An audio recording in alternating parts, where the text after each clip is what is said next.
Have you ever had an idea that lit your soul on fire, but then you killed it before it even had a chance to breathe?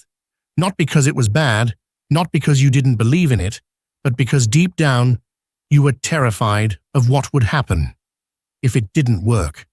Let me tell you something nobody told us growing up. Every creative genius you admire has failed more times than you've even tried. We think creativity is about brilliance, but in reality, it's about boldness.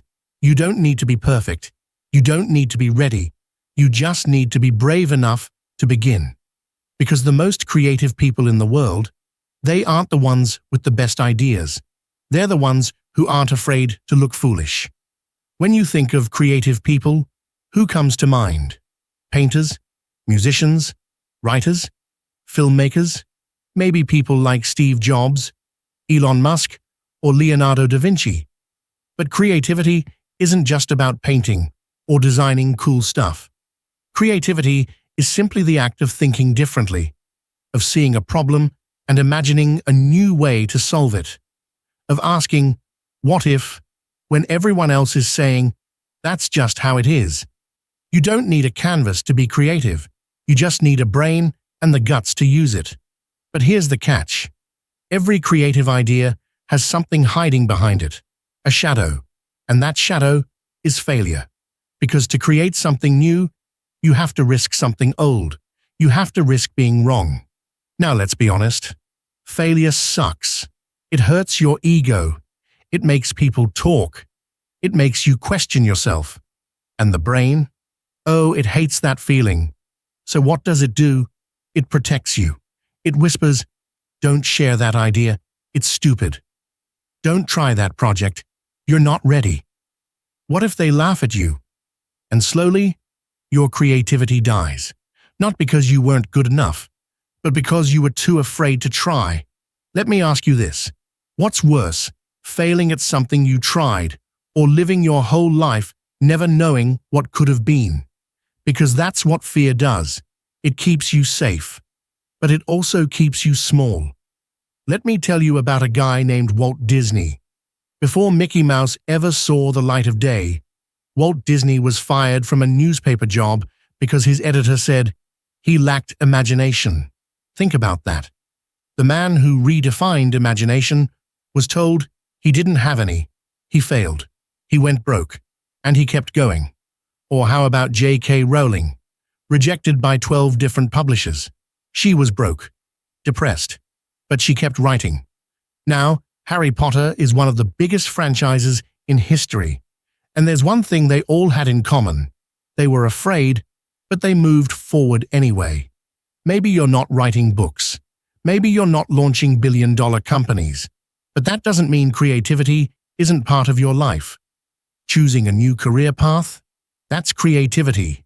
Solving a problem in your relationship? That's creativity. Starting a YouTube channel? You guessed it, creativity. But the same rule still applies. If you're too scared to mess up, you'll never discover your full potential. Want a creative life? You have to give yourself permission to do it badly at first. To be awkward, cringe, embarrassing, unpolished, uncertain. Because that's where growth begins. Let's do a quick self-check. Here are 5 signs that fear, not failure, is blocking your creativity. You overthink every idea. You plan, replan, and never execute. You wait until it's perfect. You never finish because nothing ever feels good enough. You compare constantly. You look at others and say, I'll never be that good. You fear judgment. You imagine your friends, your co-workers, or even strangers laughing at you. You start, but never finish. You have 10 projects half done and no courage to complete one. Sound familiar? You're not alone, but you also don't have to stay there. Here's how you flip the script. 1. Start small, but start now. Don't wait for the big masterpiece. Draw a sketch, write a paragraph, record a messy voice memo. Progress over perfection. 2. Redefine failure. Failure isn't the opposite of success. It's part of success. Each mistake is a lesson. Each flop is a step forward.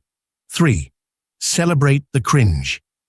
If your first attempt doesn't make you cringe later, you waited too long to start. 4. Build a safe zone. Surround yourself with people who uplift you, not just applaud you. Feedback is good, criticism is fuel, but shame is poison. Don't accept it. 5. Be your own permission. Stop waiting for someone to tell you you're good enough. You already are. Create, fail, grow, repeat. Let's get real. You were not put on this earth just to play it safe. You weren't meant to hide your ideas in a folder. You weren't designed to dim your light just because someone else didn't understand it. You were made to build, to imagine, to dream, and yes, to mess up sometimes. But every time you push past the fear, every time you say, "I'm doing this anyway," you're one step closer to the version of you that this world actually needs. Because an essential part of creativity is not being afraid to fail. And the sooner you accept that, the freer you become. So here's my challenge to you. Tonight, don't scroll, don't overthink, don't ask for opinions. Just create one small thing, one idea, one sketch, one journal entry, one video. Let it be messy. Let it be imperfect. Let it be yours. And if it fails, good. That means you're finally doing something real. If this message spoke to you, if you've been hiding behind fear and waiting for the right time, this is it. Hit that subscribe button, share this video with someone who needs a push, and leave a comment with what you're going to create this week. Because creativity doesn't belong to the fearless. It belongs to the brave.